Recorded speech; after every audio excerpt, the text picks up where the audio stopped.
Ini janji Allah. Karena dia tadi melewati semua ujian Allah dengan baik, semua ujian Allah dilewati dengan benar, maka Allah menjanjikan semua keturunannya akan Allah jadikan pemimpin. Lalu dilobi lagi sama Nabi Ibrahim. Qala wa min zurriyati, ya Allah, apakah semua dari keturunanku ya Allah? Jadi Nabi Ibrahim tentu saja dia memikirkan bagaimana semua keturunannya itu menjadi pemimpin. Maka kata Allah, la yanalu ahdi zalimin. Artinya tidak semua. Yang zalim-zalim tidak.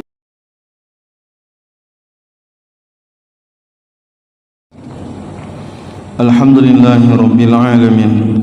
Wassalatu wassalamu ala asyrafil anbiya'i wal mursalin Sayyiduna wa maulana Muhammadin wa ala alihi wa sahbihi ajma'in. Melanjutkan kembali pelajaran tafsir kita. Pada pertemuan sebelum ini kita sudah banyak membahas tentang kisah Bani Israel, kisah Yahudi dan Nasrani. Kali ini kita mulai memasuki kisah yang baru, yaitu kisah Nabi Ibrahim alaihissalam. Kisah Nabi Ibrahim alaihissalam ini adalah kisah Nabi yang ketiga setelah Allah berbicara tentang Nabi Adam. Dalam kisah Bani Israel Allah juga menyinggung tentang kisah Nabi Musa alaihissalam. Dan sekarang kita masuk kepada cerita Nabi Ibrahim alaihissalam yang Allah abadikan mulai dari ayat yang 124 dan nanti di surat-surat yang lainnya juga banyak Allah ceritakan tentang kisah Nabi Ibrahim alaihissalam. A'udzu billahi minasyaitonir rajim. Wa'iz, lagi-lagi ayat ini diawali dengan wa'iz. Saya selalu katakan, jika ayat itu diawali dengan kata wa'iz, makna wa'iz itu adalah ingatlah cerita ini dan ceritakan kepada orang lain. Ingat cerita ini dan ceritakan pada orang lain. Cerita Bani Israel banyak diawali dengan wa'iz. Cerita Nabi Adam di ayat yang ke-30 diawali dengan kata wa'iz. Nah sekarang 124 Allah bercerita pula tentang Nabi Ibrahim alaihissalam. Allah juga mengawalinya dengan kata wa'iz. Artinya cerita ini penting. Pahami cerita ini dengan baik dan sampaikan kepada orang lain cerita ini. Wa'izi betala, dan ingatlah ketika Allah menguji Ibrahim, yaitu Nabi Ibrahim alaihissalam. Ulama menafsirkan makna ujian Allah kepada Nabi Ibrahim adalah bahwa ada perintah-perintah yang berat yang Allah berikan kepada Nabi Ibrahim. Semasa hidup Nabi Ibrahim alaihissalam, banyak perintah-perintah yang berat untuk dijalankan. Di antaranya sebut saja Nabi Ibrahim harus mendakwahkan pamannya, yaitu Azar. Ini yang pertama sekali didakwahi oleh Nabi Ibrahim. Paman sendiri yang kerjaan pamannya ini adalah tukang buat patung berhala. Dan itu berat sekali, sampai Nabi Ibrahim diusir dari kampungnya, pindah dari Babilonia ke Palestina ketika itu. Nabi Ibrahim juga diperintahkan untuk mendakwakan Raja Namrud, raja yang terkenal dengan kekejamannya. Berujung dengan Nabi Ibrahim dibakar oleh Raja Namrud. Dan Nabi Ibrahim tahu tentang kekejaman Nabi daripada Raja Namrud, tapi karena Allah perintahkan, dia tak boleh mundur selangkah pun. Nabi Ibrahim juga diuji oleh Allah Subhanahu wa taala meninggalkan anak dan istrinya di kota Mekah, yaitu Bunda Hajar dengan anaknya Nabi Ismail, yang ketika itu tidak ada satu orang pun penghuni Mekah. Air tidak ada, buah-buahan tidak ada, makanan tidak ada, tapi kalau Allah perintahkan dia tinggalkan. Namun semua yang Allah perintahkan ini Allah kemudian gantinya.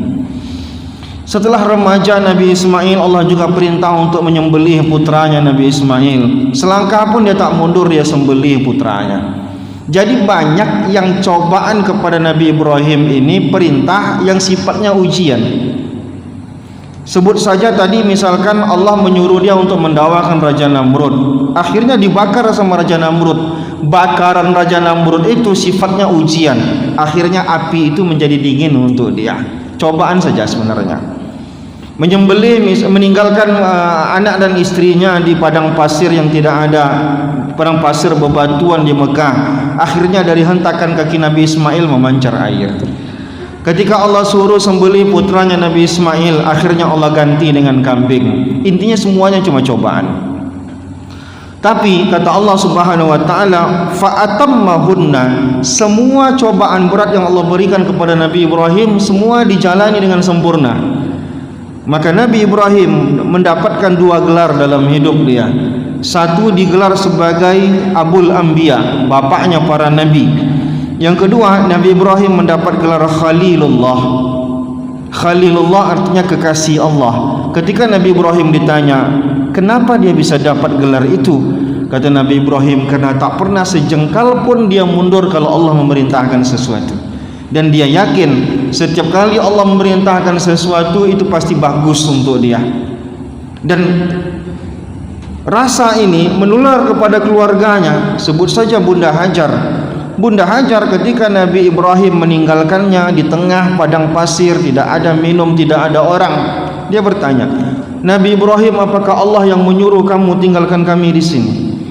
Tak sanggup Nabi Ibrahim menjawab sampai 3 kali Bunda Hajar bertanya, baru dia bilang, "Na'am, betul, Allah yang suruh aku tinggalkan kamu di sini."